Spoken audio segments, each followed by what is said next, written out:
So this is a deflected threads weave, and what it is that some of the threads are floating in some areas, and in some other areas they're tied down by the base cloth. Now this thread runs in the same heddle and the same reed hole than the base cloth, but when it comes to leaving it floating, I just lift it individually. So what I did, the instructions I read said to pick them up with a stick, but it gets old pretty quick. So I decided to combine techniques, and I used this setup. So this is the beater here. This is the back of the beater in front of the shafts. And I made string heddles attached to this heddle stick right here. I think I made them a little bit too long, but they work.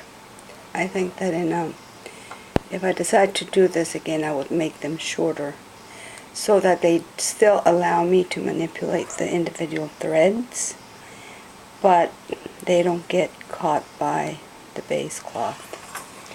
And I have it permanently or semi-permanently attached to the castle of the loom.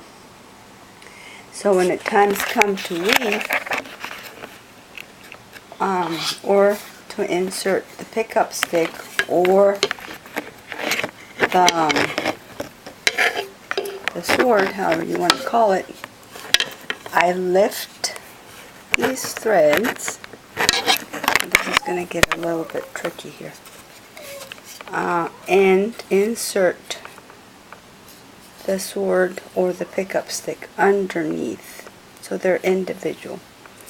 And just by leaving it laying down like that, when I raise the treadles or the shafts, excuse me, the threads are going to remain on top. And if I change the shed, the same thing happens. So that means here the base cloth is plain weave, but because the novelty yarn threads are held by the stick, then they don't get woven into the cloth. So that is my I guess invention, but if I look, I'm sure that if I look elsewhere, I'm going to find that this is probably a very ancient technique that everybody uses. That's it.